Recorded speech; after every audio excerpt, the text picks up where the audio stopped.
semua. Jadi hari ini kita bersyukur kepada Tuhan kita karena Dia memberikan kita kesempatan anugerah yang datangnya dari Tuhan kita. Karena hari ini kita melakukan ibadah saat hari ini. Jadi saya pimpin semua berdoa bagi doa permulaan. Mari kita lepas tangan, tutup mata dan tunduk kepala. Bapa, terima kasih atas pimpinan penyertaan Engkau dan sepanjang hidup kami sehingga pada saat ini kami dapat bersama-sama sekali lagi. Ya Tuhan, kami serahkan seluruh sepenuhnya bagi setiap apa yang kami lakukan, khusus bagi memuji memuliakan Engkau ya Tuhan. Oleh itu kami berdoa, kami mengucap syukur dan bersama katakan amin. Dengar yang panggil nama saya, dengar yang panggil namamu, dengar yang panggil nama saya, dengar yang panggil namamu. Ku jawab ya, ya, ya. Ku jawab ya, ya, ya. Ku jawab ya Tuhan, ku jawab ya Tuhan, ku jawab ya, ya, ya. Kami yang ada di surga, dimuliakanlah namamu, datanglah kerajaanmu, jadilah kehendakmu di atas bumi seperti di dalam surga. Berikan kami rezeki pada hari ini, dan ampunilah kesalahan kami, seperti kami pun mengampuni yang bersalah pada kami, dan janganlah masukkan kami ke dalam pencobaan, tetapi bebaskanlah kami dari yang jahat. Mari kita berdoa bagi doa yang kesempatan dituliskan dengan doa Bapa kami. Dan terima kasih atas berkat anugerah yang Kau berikan dalam setiap kehidupan kami sehari-hari.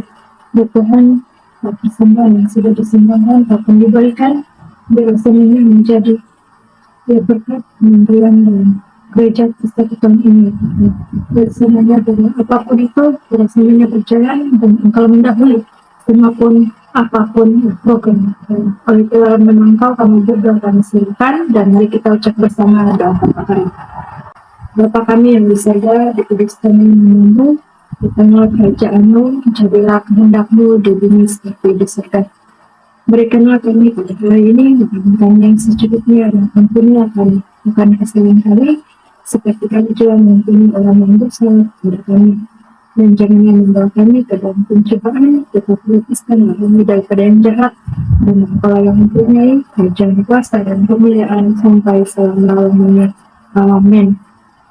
Sama keluargaku, bersama sahabatku, pergi ke rumah-Mu, Tuhan, memuji menyembah-Mu, mendengar suara-Mu, menikmati kasih Tuhan. Karena ku percaya di rumah-Mu Tuhan, tersedia berkat bagi kami.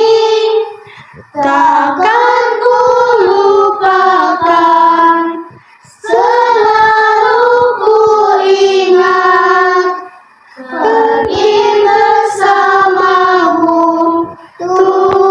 Tuhan.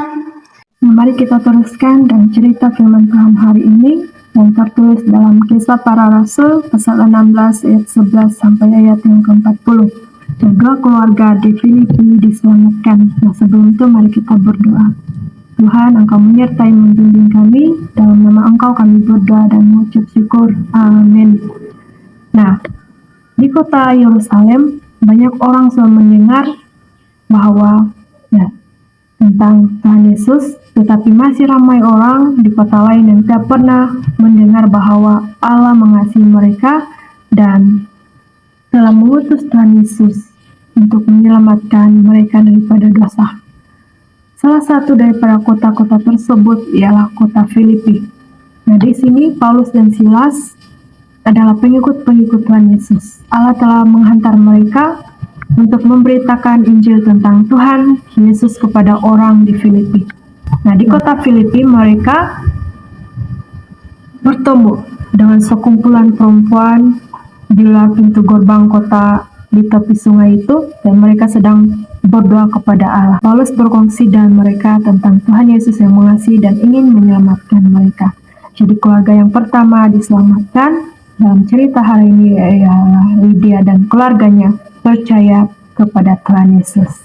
Karena mereka percaya, akhirnya pada suatu hari Paulus membaptiskan mereka. Jadi dalam cerita yang lainnya, Paulus dan Silas bertemu dengan seorang perempuan yang perempuan itu merupakan hamba kepada sebuah keluarga yang kaya. Nah, ada roh jahat yang diam di dalamnya yang menjadikan seorang tukang tilik. Nah, dia dapat memberitahu apa yang akan berlaku kepada seseorang dan dia mendapat banyak uang untuk tuan dia. Jadi, apa yang Paulus lakukan di sini, dia berdoa, dia berkata kepada roh jahat itu dan mengusirnya keluar dalam nama Yesus. Nah, roh itu keluar meninggalkan tubuh perempuan itu dan dia dapat lagi menilik nasib. Nah, dia tidak dapat mendapatkan uang untuk tuannya lagi. Jadi apa yang berlaku? Tuan kepada perempuan itu menjadi marah dan memenjarakan Paulus dan Silas. Nah, apa yang terjadi di dalam penjara itu? Apa yang mereka lakukan? Mereka memuji Tuhan, memuliakan nama Tuhan, dan tiba-tiba saja bumi bergoncang dan kuat, dan berlaku satu gempa yang sangat besar. Nah, dasar bangunan penjara bergoncang, semua pintu penjara terbuka dan setiap rantai yang mengikat banduan menjadi longgar dan mereka telah bebas dan mereka boleh melarikan diri. Nah, sudah tentunya penjaga penjara tersebut terkejut dan mahu ingin membunuh dirinya. Tetapi pada waktu itu juga dia mendengar suara yang kuat memanggilnya, "Jangan mengapa-apakan dirimu. Kami semua di sini tidak ada orang yang melarikan diri." Dan itu sebenarnya Paulus menjerit, memanggilnya supaya dia tidak membunuh dirinya. Nah, pada akhirnya penjaga penjara itu bertanya, apa yang harus saya lakukan untuk diselamatkan? Paulus berkata kepadanya, "Percayalah kepada Tuhan Yesus dan kamu akan diselamatkan, kamu dan seisi rumahmu." Jadi percaya kepada Yesus. Nah, penjaga itu tidak mengenal Yesus, tapi dia mau mengenal Yesus. Nah, dia mau keluarganya juga mengenal dia. Dia membawa Paulus dan Silas balik ke rumahnya. Paulus membaptis penjara-penjara itu dan seluruh keluarganya. Nah, pada akhir cerita, Paulus dan Silas meninggalkan Filipi akhirnya. Jadi apabila hari sudah siang, pemerintah kota itu datang kepada Paulus dan Silas untuk meminta maaf. Nah, sekarang mereka tahu bahwa mereka tidak membuat kesalahan sehingga mereka dipukul. Jadi pemerintah meminta mereka meninggalkan kota Filipi. Sebelum berangkat pulang, Paulus dan Silas singgah di rumah Lydia. Nah, pasti mereka memberitahu Lydia mengenai penjaga penjara dan keluarganya sekarang percaya kepada Yesus dan sudah termasuk dalam keluarga Allah. Nah, kemudian mereka mengucapkan selamat tinggal. Mereka meninggalkan kota Filipi, tetapi keluarga Allah terus berkembang di tempat itu. Aplikasi atau respon penerapan firman Tuhan yang pertama, Tuhan mengasihi dan ingin menyelamatkan setiap ahli keluarga yang ada. Yang kedua, kita harus percaya kepada Tuhan Yesus sepenuhnya bahwa Dia mampu melakukan semuanya. Jadi yang ketiga, berdoalah. Marilah kita berdoa untuk ahli keluarga yang masih belum menerima Tuhan Yesus. Yang bagi Tuhan tidak ada yang mustahil bagi ya, seperti mana cerita firman Tuhan hari ini. Tuhan Yesus memberkati. Kita berdoa bagi firman Tuhan. Tuhan, terima kasih atas pimpinan penyertaan Engkau yang memberikan kami hikmat kebijaksanaan untuk terus dapat memahami dan melakukannya. Kami dapat praktikkan dalam kami dan punya kehidupan sehari-hari ya Tuhan. Oleh inilah inilah kami ya Tuhan, Engkau yang terus menyertai kami. Ya Tuhan, kepadamu kami berdoa dan kami serahkan setiap ahli keluarga kami dan juga ahli keluarga yang lain dan setiap anak-anak yang bertumbuh dalam Engkau. Dalam kasih karunia Engkau kami berdoa dan mengucap syukur. Amin. Dalam Yesus kita bersaudara. Dalam Yesus kita bersaudara. Dalam Yesus kita bersaudara. Sekarang dan selamanya. Dalam Yesus kita bersaudara. Ayat hafalan Kisah Para Rasul pasal 16 ayat 31. Percayalah kepada Tuhan Yesus Kristus dan engkau akan selamat, engkau dan seisi rumahmu.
Saat iblis menggodaku, aku tolak dia dalam nama Yesus. Saat iblis merayuku, lalu ku berdoa dalam nama Yesus. Ku kuat karena kasih-Nya. Firman-Nya teguhkanku. Ku berdiri sebagai pemenang. Aku berani tampil medan. Terima kasih. Hari ini mari kita mengakhiri dengan kita meminta pimpinan daripada Tuhan. Mari kita berdoa bagi doa berkat. Tuhan, terima kasih karena semuanya berjalan dengan kehendak Engkau. Engkau yang beserta dan juga biarlah apapun yang kami lakukan, biar semuanya berkenan di hadapan Engkau dan Engkau yang memampukan kami, menolong kami dan juga apapun kami lakukan siapa saja Engkau terus beserta dan sentiasa menyadarkan kami, menegurkan dan apapun kami perbuat, yaitu dalam nama Engkau kami berdoa dan mengucap syukur. Terima kasih Tuhan atas kesempatan ini.